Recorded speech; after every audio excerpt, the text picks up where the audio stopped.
क्या आपका बच्चा भी मात्राएं लगाने में मिस्टेक करता है? छोटी मात्रा लगाने को बोलो तो बड़ी मात्रा लगाता है, बड़ी मात्रा लगाने को बोलो तो छोटी मात्रा लगाता है। यही प्रॉब्लम है ना आपकी भी? तो आज की वीडियो में मैं आपकी इसी प्रॉब्लम का सॉल्यूशन क्या होगा वो आगे आने वाली वीडियो में आपको पता लग जाएगा। तो चलिए शुरू करते हैं आज का वीडियो। नमस्कार, मैं पूजा स्वागत करती हूँ आपका अपनी YouTube channel easy learning with Pooja में। आज की वीडियो में मैं आपके साथ 2 DIY शेयर करना चाहती हूँ। ये गेम्स होंगी। ये जो DIY है इसके थ्रू बच्चा बहुत ही ईजीली मात्राओं में जो है ना डिफरेंस करना सीखेगा। उसे क्लैरिटी होगी कि किस मात्रा की साउंड कैसी है, और जब ये बारीकियां बच्चों को आ जाएंगी ना तो वो कभी भी मात्रा में मिस्टेक नहीं करेगा। तो चलिए शुरू करते हैं आज का फर्स्ट DIY बनाने के लिए हमने ली है घर में पड़ी हुई एक खाली माचिस की डिब्बी। खाली माचिस की डिब्बी के मेजरमेंट के अकॉर्डिंग आपको A4 शीट के ऊपर कटिंग करनी है। कटर से कटिंग करने के बाद इसे हमने इस मैच बॉक्स के ऊपर पेस्ट करना है। अब यहाँ पर मैंने जो शीट ली है इसे कवर करने के लिए वो A4 शीट ली है। आपके घर में जो भी इजीली अवेलेबल शीट हो, वाइट पेपर हो या फिर इससे भी सस्ती चीज़ जो भी पुराने आपके पास कैलेंडर होते हैं ना, जो आपके किसी भी काम के नहीं होते हैं, उसके बैक साइड तो हमारी वाइट रहती है, उसी से आप मैच बॉक्स के ऊपर कवर कर लीजिए। इस DIY को आप रीयूजेबल कर सकते हैं। और ऐसी जो गेम्स होती हैं ना वो बच्चों के लिए एग्ज़ाम्स टाइम के लिए बहुत ही ज़्यादा यूज़फुल होती है, क्योंकि बच्चा पढ़ने से ज़्यादा गेम्स के ऊपर कंसंट्रेट करता है। जब आप बच्चे को इस तरह की गेम्स देंगे तो वो इजीली हर चीज़ को ऑब्जर्व करेगा और इजीली उसे सीखेगा। यहाँ पर मैंने माचिस की डिब्बी को बहुत ही अच्छे तरीके से A4 शीट से कवर कर लिया है।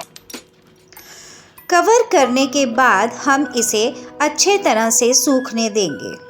अब हम इसके ऊपर मार्कर से जो भी आपको मात्रा सिखानी है उससे रिलेटेड 2 स्वर लिखने हैं। जैसे मैंने यहाँ पर एक जगह लिखा है छोटी ई और दूसरी जगह लिखा है बड़ी ई। जब आप मैच बॉक्स को खोलेंगे ना तो इसके हाफ साइड पे जहाँ पर छोटी ई लिखा है वहाँ पर छोटी ई की मात्रा लगाएंगे और जहाँ पर बड़ी ई की मात्रा लिखी है वहाँ पर बड़ी ई की मात्रा लगा देंगे। तो लीजिए, आपका फर्स्ट प्लेइंग इक्विपमेंट बच्चों के लिए बिल्कुल रेडी है। इसे कैसे यूज़ करना है मैं आगे आपको इसके बारे में प्रॉपर बताऊंगी।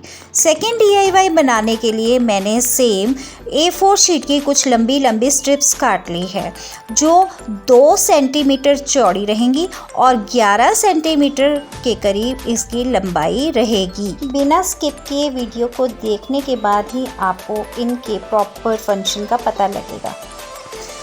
अब कटिंग करने के बाद आपको कंट्रास्ट कलर में इसे बीचों बीच कुछ इस तरह से पेस्ट कर लेना है।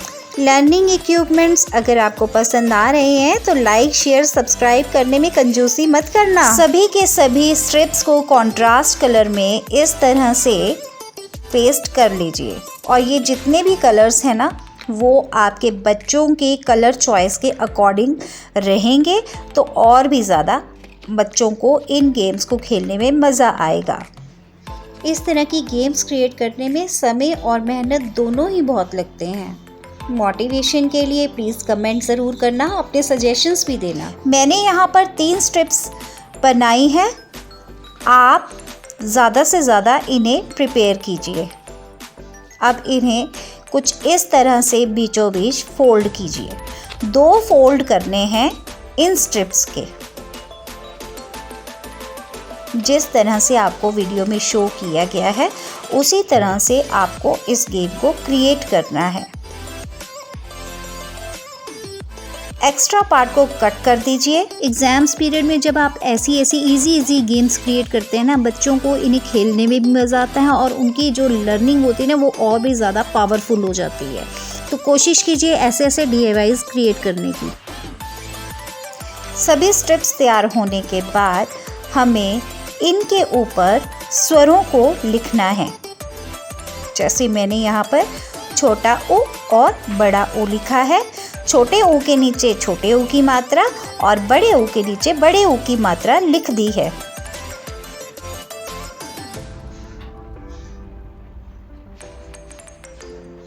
छोटी ए और बड़ी ए। छोटी ए के नीचे छोटी ए की मात्रा और बड़ी ए के नीचे बड़ी ए की मात्रा। छोटा अ और ये रहा बड़ा आ। अब यहाँ छोटे अ के नीचे हम ब्लैंक स्पेस छोड़ देंगे और बड़े आ के नीचे बड़े आ की मात्रा लगा देंगे। इस तरह से मैंने यहाँ पर 3 मात्राओं के लिए ये स्ट्रिप्स तैयार की है। आप इसे सभी मात्राओं के लिए यूज़ करें। तो इस DIY में प्रैक्टिस कैसे करवानी है वो मैं आपको बताती हूँ। फर्स्ट जो हमने ये वाला DIY बनाया था ना, मैच बॉक्स वाला, इसमें आपने हर एक मात्रा लिख देनी है। मेरे पास एक ही मैच बॉक्स था तो एक से ही मैंने बनाया है ये आपके लिए। जैसे आपने छोटी ई और बड़ी ई, इसका उच्चारण सिखाना है। तो आप बोलेंगे ई, है ना। अब इसी की जगह आपने अगर ऊ की मात्रा सिखानी है तो यहाँ पर आप छोटा ऊ लिख देंगे, बड़ा ऊ लिख देंगे और यहाँ मात्राएं उसके अकॉर्डिंग डाल देंगे और फिर उसको इस तरह से बोलेंगे। मैं इसी पर आपको करके बता रही हूँ, आप एस्टिमेट लगा लेना। ओ इसी तरह से ए आए, है ना। तो आपको जो है ना इसकी ध्वनि के ऊपर कंसंट्रेट करवाना है बच्चे का। दूसरा जो है मैंने यहाँ पर जो दूसरा DIY बनाया उसमें है ओ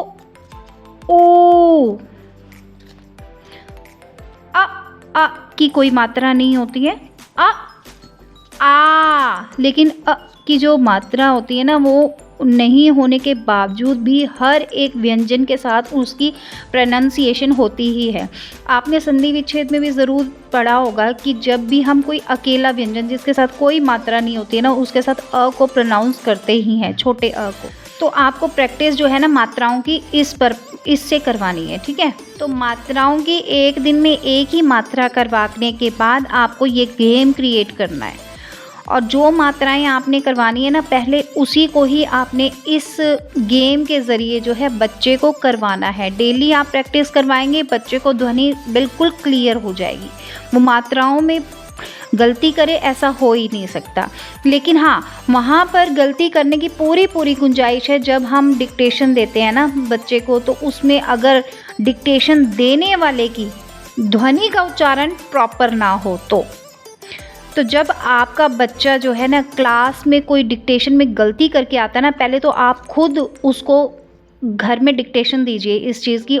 यदि बच्चा डिक्टेशन में गलती कर रहा है ना तो आपको इस चीज़ की तरफ पूरा ध्यान रखना पड़ेगा कि जो डिक्टेशन डिक्टेट करवा रहा है ना, क्या उसकी जो ध्वनि है वो क्लियर है या नहीं है। अगर डिक्टेट करवाने वाले की ही साउंड्स क्लियर नहीं ना होंगी तो बच्चा कंफ्यूज होगा। इस कंफ्यूजन से बचने के लिए आपको घर पर प्रैक्टिस ज़रूर करवानी होगी। प्रैक्टिस के बिना बच्चे को कोई टॉपिक क्लियर हो जाए ऐसा पॉसिबल ही नहीं है। अगर कोई टॉपिक हमें क्लियर करवाना है तो हमें बच्चे को प्रैक्टिस बार बार करवानी होगी और बच्चे को प्रैक्टिस करवाने के लिए ज़रूरी है कि हम उसे बार बार रिवीज़न करवाएं। रिवीज़न से ही बच्चे की जितने भी डाउट्स होंगे वो क्लियर होंगे। अगली वीडियो में मैं एक और जो है वो गेम लेकर के आऊँगी बच्चों के लिए। वो बनानी इतनी ही आसान होगी जितनी आज की गेम्स बनानी है। बच्चे गेम्स के ज़रिए जो है ना बहुत जल्दी सीखते हैं और उनके जो है ना विज़न बिल्कुल क्लियर होता है। विज़न को क्लियर करने के लिए टॉपिक से रिलेटेड, मात्राओं से रिलेटेड मैं अगले वीडियो में एक और गेम लेकर के आऊँगी जो घर पर पड़े वेस्ट मटेरियल से ही होगा। और मैं प्रॉमिस करती हूँ कि नेक्स्ट जो मैं लेकर के आऊँगी ना बच्चों का गेम, उस गेम से बच्चों की ये सारी ध्वनियों से रिलेटेड जो भी प्रॉब्लम होगी, जितनी भी डिक्टेशन करते हैं, श्रुत लेख करते हैं, उसमें जितनी भी गलतियाँ होती हैं वो आगे कभी भी नहीं होंगी। तो मिलती हूँ मैं आपसे नेक्स्ट वीडियो में, तब तक बाय बाय।